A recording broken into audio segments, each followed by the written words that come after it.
Welcome to Done with Debauchery, a podcast hosted by Keisha and Denise, two friends who share intimate conversations about alcohol and drug use, struggling with sobriety, and our personal paths to wellness. Hello, and welcome to episode 10 of the Done with Debauchery podcast. This week, we're joined by our first ever guest on the show. This interview was recorded over Zoom, so the audio is a little different than usual, but we hope you enjoy the episode. Let's get into it.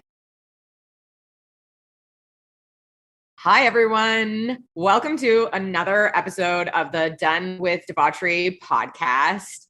We are so excited today to have a special guest on. We have with us today Nichole Wurth. She is the CEO of wildlyalive.com and host of the Same Team podcast. Their mission is to help women get on the same team as your body so that you can look and feel your best. We're so excited to have you, Nichole. Welcome. Yeah, I'm excited about this conversation. It's going to be juicy. Great. We also have Keisha here, obviously. I totally left her out of that. Hello. Awesome. Okay, so we'll just jump into it. Nichole, I think like a really good place to start is maybe to get your personal opinion on what addiction is. Yeah, gosh. Like just thinking about like, oh, okay, if I had to define it, I think I would have to like marinate on that for a minute. But what that makes me think about is like, what is my relationship with addiction? And, you know, I was raised by two addicts in many different facets of addiction. If it's drugs and alcohol and work, you know, like definitely.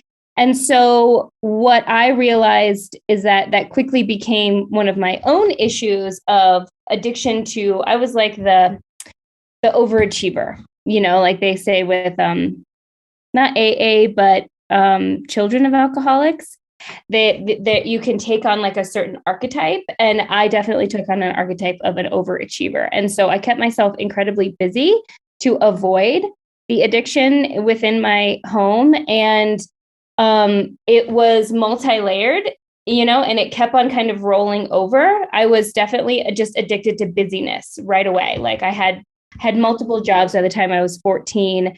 I was the overachiever. I was always trying to, you know, do really good in school to try to like prove my attention, prove that I was worth my parents' attention. And of course, I didn't know that at the time, but now looking back on it, I realized that. And then eventually my addiction started to seep into, drugs and alcohol, and then my body.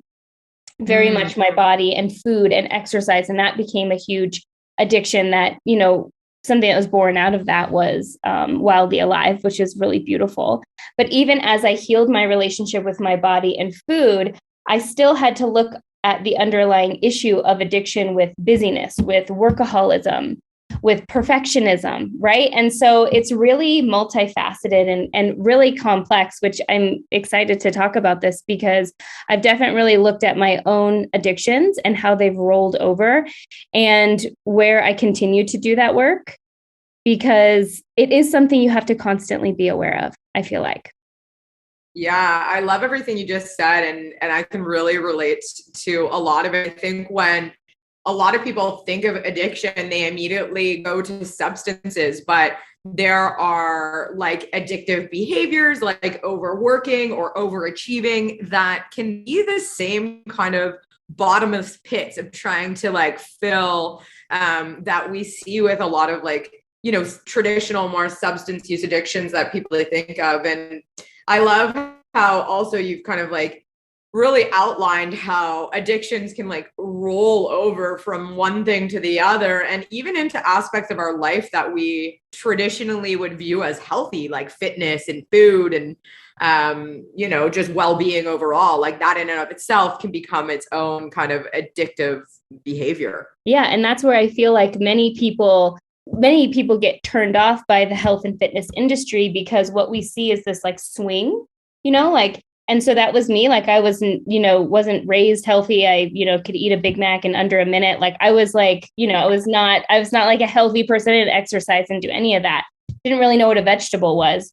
And then I gained weight and I started dieting, and I did this full on swing where I became obsessed with being healthy. I was obsessed with exactly what I ate and what I didn't eat and how I would make that up later, and going to the gym and making sure I went to the gym extra if I ate something that I wasn't supposed to that day. And it was just like this constant obsession in my mind. It was really unhealthy. And I feel like this is where a lot of people is they are watching these health freaks and thinking, well, I really want to feel better in my body, but if that's what it's going to look like, I don't want that. And so I teach a lot of like moderation and balance and being able to be healthy and free and relaxed and peaceful at the same time. And it doesn't necessarily need to lead into this obsessive behavior. And I personally identify with like almost all the things you said so much. I had my first job when I was 14 as well. I've always consistently like been employed, working full time, been like very independent in that sense. And at a young age, I too was like experimenting with drugs and alcohol. And then I got into modeling around the age of like 15, 16. And for me, that was really a very pivotal moment in my relationship with my body, and just kind of looking at it and feeling just like so uncomfortable, and always trying to moderate what I ate, exercising 2 or 3 times a day to try to like attain this idealistic body type. And it's like an ongoing struggle that even now, like I'm 31, I'm still struggling with that. And I think that the saying that we see so much is like, you should be exercising because you love your body, not because you hate it, is like something that almost like feels like perfectly in line with what you're saying. Mm-hmm. Yeah, one of the foundational philosophies of Wildly Alive is respect-based change as opposed to shame-based change, because this is where most diet culture and, wellness is now just a term that it's just as toxic as diet culture, and is that there's like this, if you hate your butt, you should just do more squats, or if you hate your stomach, then it's like it's all rooted in shame, as opposed to that quote, like I move my body on a regular basis because it makes me feel good. Mm-hmm. And I deserve to feel good. So it's based in respect. And so it's a whole different dynamic, even with food. It's like, you're reaching for that 4th cookie. Are you telling yourself, you shouldn't eat that 4th cookie because, it's going to make your ass jiggle tomorrow. Don't do it. Or are you choosing not to eat the 4th cookie because you're honest with yourself that if you ate more, you'd probably feel like crap.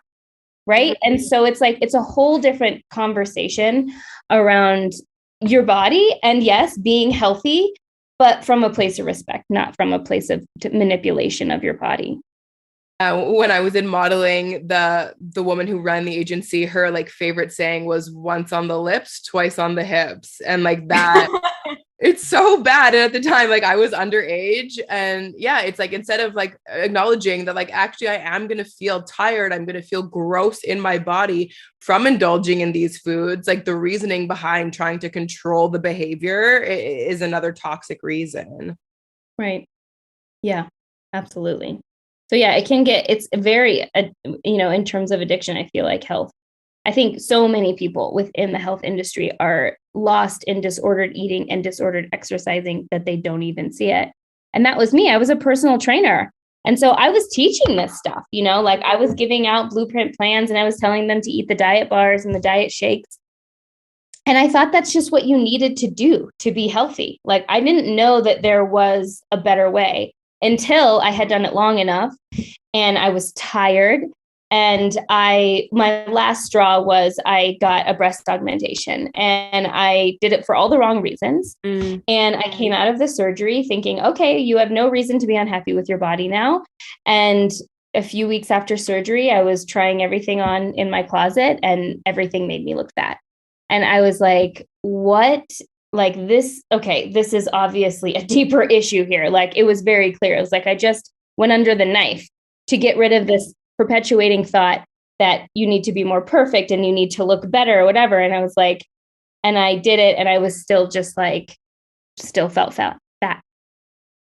Yeah. I think a lot of women can relate with what you're saying, and you get completely obsessed and consumed by like what you're eating. And it's almost like there's like this illusion happiness when you get somewhere or worth, other than where you are. And I don't know if it's like, totally fueled by what you see in the media or, like it's just an inability to be present with what's happening for you now that kind of propels you into this future state that's going to give you this false sense of happiness, like, because you're forever chasing. So I think what you've said is so true. It's that like no matter what you do, you never get to the destination of fulfillment, and whatever fulfillment is for that particular person, whether it's like worth or it's love or it's, and I think that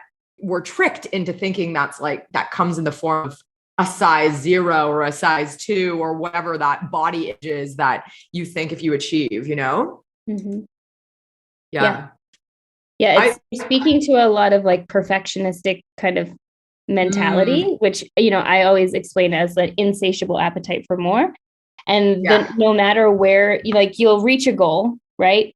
And then eventually, and we think, oh, when I reach this goal, then I'll be happy, then I'll be satisfied or whatever. And you'll work hard and you'll get there. And then you have an iota of a second before eventually you feel good for a minute. And then your mind's like, well, actually, there's this next goal. And then when you get to this next goal, then you'll be happy. Then you'll be satisfied. And that's how I felt about my body. And, finally, when I got out of surgery and I was like, I don't even know what else to do anymore. Like I lost the weight. I now, because I was always like, it's because my hips are really big and I have no boobs. So that's why I'm unhappy. And then I got the surgery and it was just like, I was like, I don't really know what to do now. Like literally, this is like getting to be like a problem, obviously. And I think that's where a lot of like substances and other addictions kind of come in, is that you're like expecting this relief that you've been chasing by being totally consumed and addicted by that one behavior. And it sounds like in your instance, it was very fitness and food focused. And what I've found is that when I keep chasing these achievements, and for me, I think I can really relate on a work side of things and using that busyness to not feel fulfilled, or sorry, to not feel what's going on for me. It's like we continually hit these like milestones and goals that you set out for yourself, then you don't get the fulfillment. That was really a big driver for me to use substances, because I needed still some kind of like relief, and I was chasing it and not getting it, and chasing it and not getting it. And it sounds like almost like the surgery that you had was like that pivotal point of awareness where you're like, okay, shit, something deeper is going on here. Because a lot of people might be in a position like that, and then they would just be like, oh, well, it must be X about my body. It wasn't the boobs. And it just goes on to like into the next thing. Right. And that's, I think, how addictions roll from one thing to the next. It's like, okay, well, what else can I change about myself from here? Yeah. I mean, you see this all the time with plastic surgery and like, being addicted to plastic surgery. Right.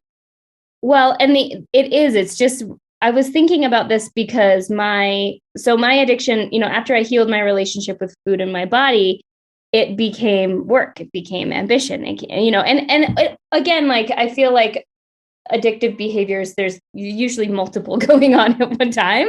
And so like that one was just like, got even the busyness and the work. And, my dad was a workaholic and I was a receiver of that. And that was really painful. But then when you become the workaholic and you're in a relationship, and your partner starts to talk to you about your problem with working, you really just don't see it. And I didn't see it. And it was starting to affect our relationship really badly because I was just becoming so obsessed with the next milestone and to be successful and all the things. And it came to like a breaking point where he was basically ready to leave because I was just working so much. And I agreed with him. Like, I was in a really bad place, and I was like, even when we watch a movie, I would have my laptop on my computer and I'd be working, or he would go out and do something fun on the weekends. And I'd be like, you go, babe, it's fine. I'll just stay home and work and blah, blah, blah. And he finally just broke down and was like, I love you, but I cannot be with you if you are working this much. And I was like, oh my gosh, like, okay, and it was a big turning point. But what was interesting for me is when I started coaching a woman who was in a relationship with a workaholic. And that's where I really saw the pain that workaholism can cause people, because I had been in it and then I worked through it. And then I coached a woman who was with a workaholic. And it was painful for me to hear from her about her husband always being gone and always being gone and always being gone. And what I did at one point is I just shared with her that I apologized for him. I was like, I want you to know that he does not realize the pain that he is causing you.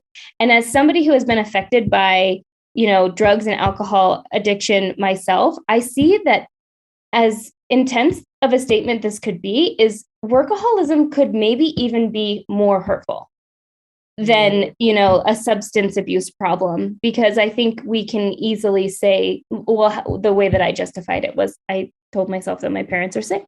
They're sick, it's not you. There's nothing wrong with you. Because we want to internalize it as, loved ones, that it must be, there's something wrong with me. Yeah, I'm not lovable. Yeah, exactly. And so then I was like, they're sick. It's not you. It's not that they don't want to spend time with you. It's not that you're a horrible person to be around. It's because they are sick. And workaholism, it's encouraged almost in our society. Exactly. It's celebrated. Yeah, exactly. Yeah. We live in a society that is obsessed with productivity. And so it was so heartbreaking for me to talk to her every week and hear about how he justifies it. And I was like, oh my gosh, this sounds so familiar. This was me for so long. And I even apologized to my husband during that time of our life. I was like, you have to know that I did not even realize how incredibly hurtful I was being to you. In my mind, I was doing everything right. I was trying to be successful, and in return, I was really hurting you and our quality of life. And it's so much easier, I think, to get hooked into because, we're rewarded by it. Yeah, that's really interesting. So have you seen a correlation with your clients who do have, let's say, a poor self-image of their bodies, who also struggle with other types of addiction? Yeah, I mean, maybe a little bit, but I would say that most of the women that come into Wildly Alive, their main addiction is their body and the hatred towards their body. Yeah. And of course, that also manifests in their relationship with exercise and food. But it's this perpetual not enoughness with their body, no matter what their body looks like, no matter how well it performs, even if you don't give it any water or any sleep, or damn, you haven't fed it a vegetable in, days. Yeah. Even though it's still operating and giving to you 24/7, it's this thought and feeling that you're never enough. You're never going to be enough, no matter what I do. I've definitely had similar feelings about my body like that over the years. And for me, it was almost like it increased my likelihood to use substances or alcohol because I already had such a resentment about my body. It didn't matter what I was putting into it if I was destroying it even further because I was already disgusted by it. Right. Well, yeah. And just to what Denise was saying, the relief. Yeah.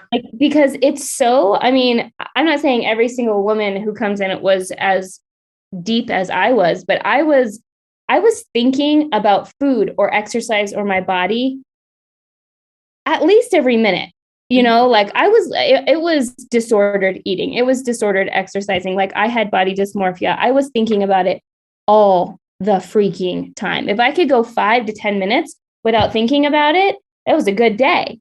And so you could totally see how, smoking some weed or drinking could give you that relief to just freaking chill out and relax for a minute, Yeah, I really relate to that. And just the consumption of thoughts that it takes either to manage and moderate alcohol or even just the food and body and diet negotiation that goes on. When I was fully consumed by that, it literally is an all day affair. It's there's a conversation going on in your head all the time. What are you eating later? How can I, make up for those calories? How can I do X? Like, oh, if I'm going out for dinner here, like maybe I should skip this snack over here. And it's like, it literally is its own full-time job. I loved one of the things that you said actually a little bit earlier in the podcast, and I want to circle back to it because I think that it really resonates with the Done with Debauchery mission. But you said that like one of the foundational components of wildlyalive.com is like a respect-based change versus one that comes from shame and hate. And you've given some really beautiful examples of like even with how your work addiction, like seeing someone else receiving what that was like on the other end. And I'm just curious, like, or do you have any tips that you can kind of share with our community and listeners on how somebody that's maybe struggling with work addiction or a health obsession or alcohol addiction, like how to take something that they probably associate a lot of shame with right now and possibly some self-hate and move that in kind of a respect based thinking so that like you can start some compassion around the change that you're starting to make. Yeah. Well, I mean, my mind automatically goes to like your body. So I'll just share that. And then if some other examples pop up, I'll definitely share those. But one really great way to have a perspective of your body is like thinking that like personifying. I'm big into like personifying things. So personifying your body. So if your body was a living, breathing, feeling thing. So I have this plant on my body because Wildly Alive really stands for, if I was to look at a plant every day and say the things that most people say to their bodies every day. You're gross, you're ugly, you're not good enough. I'm not going to give you water. I'm not going to give you sun. I'm not going to give you the things you need to thrive. Then the plant is going to struggle to survive. And this is where I feel like most people are at with their bodies is they're not actually giving it the respect to be what they want it to be. And so if we can start looking at our body like a living, breathing, feeling thing as if it could speak, right? And it could tell us things and it has wisdom, which it does. Like that's the whole point is like your body can lead your food choices. Your body can lead your movement choices. You've just got to stop thinking that it's some strategy, which is what you were like just talking about is like that it's strategy. It's like we don't need strategy. Health is actually not a strategy, even though that is what is chronically talked about all the time. Eat this, not that, only X amount of calories, make sure you burn this many calories on the treadmill. Like it's not about strategy. True health and to feel good in your body is not about strategy. It's about looking and having this conversation with yourself on, is this really going to make me feel good? Like really just being honest with yourself. Does this make me feel good? Opening up the lines of communication, which then helps you step into a place of respect instead of shame. So like for me, I just had a baby like 6 weeks ago and congratulations. I'm definitely feeling the desire to move. I'm not feeling the desire to move because I look in the mirror and my stomach is all lumpy and gross and I'm holding on to 20 extra pounds. That's not why I want to move my body. Literally, my back has been hurting and I love to walk. So if I do a little bit of yoga, I always have a little back relief. My body is speaking to me. She's saying, hey girl, I'm in some pain. It's tight back here. Can we like do a little something to loosen it up, Yeah. And I love to walk because walking makes me feel happy. It makes me feel good. And so the desire is stemmed from a place of like respect. She's kind of pulling me into this direction. And now will that result in, weight loss or manipulation of the body? Yeah, more likely than not, it will. But at the root of it is not, ew, oh, that you just, yeah, you need to exercise or like, I don't know, stop eating the sugar or whatever, girl, like, ugh, like it's not based in that. It's like, what's going to make me feel good? What are some things that I can do that will make me feel good in my body? And it's a whole different conversation, but we have just been perpetually over and over. If you hate your body enough, then you'll have the willpower to never eat sugar again. And it's like, really? Like, that's what I got to do? I have to hate myself that badly to never eat, like, it's so stressful. And it kills your self-esteem. It destroys your relationship with yourself, really. Yeah. And I was listening to your podcast last night, actually, and I really liked something you said in your first episode about changing the language around it. Like if you have an exercise obsession and you're working out because you hate your body, changing the language about how you approach that and change it to like movement, like instead of exercise, like I need to just move my body today and see how I feel in my body instead of just I need to run on the treadmill and burn 500 calories. Mm-hmm. Yeah. Well, now I'm even thinking about like alcohol or something like that. And like, say you have a desire to have a drink or to have a second drink or a third drink or whatever. Instead of automatically going into, well, you're trying to like stop drinking, like this finger wagging we do with ourselves, ladies, is like this mother energy of no, don't you have that second drink? You're trying to be good. You're trying to be sober. Don't have that drink. When we get into this mothering, finger wagging mentality, what happens is eventually the teenager rebel is going to come out. Yeah. Say, I can relate to yeah. All right. So, the mother energy can only last for so long, but the more you push that mother energy, the stronger the rebel is going to come in eventually. And this is when the food aspect, the binging happens. Like the restrictor is the mother. No. And then the binger is the rebel teenager. And it's the same thing with alcohol. It's the same thing. Like if you shame yourself, no. But when you like, in terms of like me and alcohol, I very moderately drink, barely ever. But sometimes if I want a second, I really stop and think about, okay, why do I want a second drink? Because usually just one is good for me. But if I want a second, I will have a little conversation with myself. And more likely than not, it's like, well, how are you going to feel tomorrow if you have two? Because I feel like I get hungover off of a glass of wine. So it's like, is it really worth it? Do you really want to? Like maybe I'm out with my friends and I haven't gone out in a really long time and, screw it. Let me have a second. I'm having a good time. Maybe. But most of the time it's this conversation with myself of like respect. Like, okay, well, we're hanging out and whatever, but if I really do decide to have a second, like, let's really think of how is that ultimately going to make me feel in an hour or tomorrow? Mm-hmm. Yeah.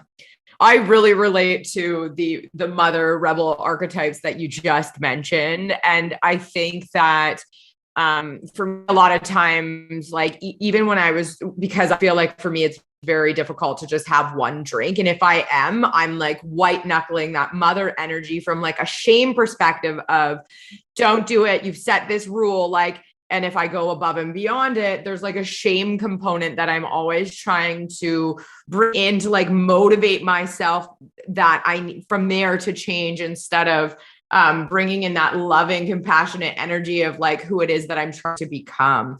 And I can really relate to that in dieting as well. It's like you white knuckle through following this like really crazy meal plan for as long as you can. And then it's on Saturday, it's like your cheat day and you eat like pizza, McDonald's, a bag of M&Ms, like literally until you feel sick because you've been white knuckling it and like shaming yourself the whole time. And then you just go off the rails to rebel. And it's this like yin and yang from one side to the other. Mm-hmm. Yep. Mm-hmm. Yep. Exactly. That's why cheat days are funny. Well, they just like really encourage this behavior. But I mean, like, we don't have to go on a tangent now, but really a lot of this is stemming from childhood because a lot of parenting tactics for ages was shame-based, right? Mm-hmm. We want good behavior out of you. So why don't you go to your room? Right? Like we want you to have good behavior. Like it's not respect-based. And it really hit me with my son is he was hitting the dog. And, I was raised by this model as well. He was hitting the dog and I felt the desire to like slap him upside the head and be like, don't hit the dog. And I'm like, wait, hold on a minute. This doesn't make any sense. Yeah. Right. But like this is like a lot of the conversation, even in the parenting world is shifting to more, they don't call it respect-based, but like I see it that we have been trained as children that to have good behavior, you just need to give them a good snack, and then they're going to be great, And so like this is why the dieting industry also like can kind of create like a trauma response, really, is because this is how many people were raised this way. It's like, if I just hate myself enough, then I will be happy, which is just hilarious when you really sink into your wisdom and you're like, does that really make sense? No, but we've been like, again, it's been happening for forever. Yeah. And I think there's so much value in in shedding a light on that, especially in terms of substance abuse, because I think a lot of people feel shame around questioning that relationship or possibly their behavior and things like that when they may be using substances and stuff like that. And it's just so much more effective to bring that element of like compassion, understanding, and respect to your motivation to change. Yeah. Nurturing. Who would have thunk it? Like, but the interesting thing is what I have found is, like it's really big in the personal development field, is like when you have that voice that tells you that, you shouldn't have the second cookie or whatever, you've worked so hard, you deserve the second cookie or whatever, you just have this aggressive energy to it. And you're like, go away, voice, ego, blah, blah, blah, and that's what I used to teach for so long. But what I realized over time, and that really works for like people who are a little more rough and tough around the edges, like it's very easy for me to be a bitch. Like that's very easy. So I'm like, yeah, I can tell my inner critic to go fuck off. Like, yeah. But what I realized, especially with working with women who also were a little tougher around the edges, is that more softer, compassionate approach where you like touch your body skin to skin and like breathe into it and kind of like do inner child work. It's so deeply uncomfortable for someone like me who was like, I'll do it, do my way.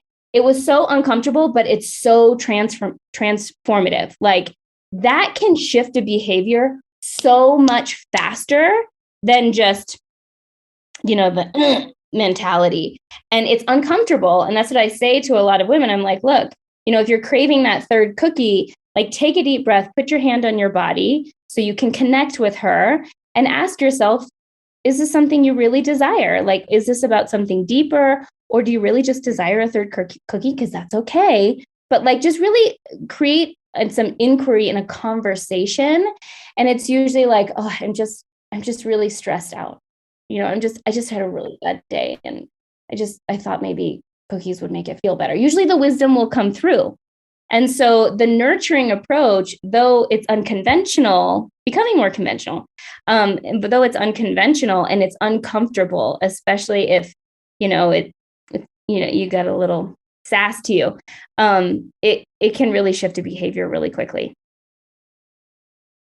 Yeah. And I think that's such a beautiful perspective. And this has been such a great conversation. Like, I feel like you've said so many valuable things that I'm going to take away from this conversation and try to implement in my life and my relationship with my body. So I don't know, like, are we good to leave it there? Before we say goodbye, where can people find you if they want to follow you on social media or listen to your podcast? Yeah, wildlyalive.com is probably the easiest place to stop. And you can see all the social media links on there as well, too. Perfect. And the podcast, sameteampodcast.com. You can go to that URL to find it. Perfect. This was beautiful. Thank you so much for your time. Yeah, thank you. This was awesome. Thank you. Thank you for listening. This is Denise and Keisha signing off on another episode of Done with Debauchery. If you liked what you heard, please share and subscribe. You can also find us on Instagram at Done with Debauchery. See you next time.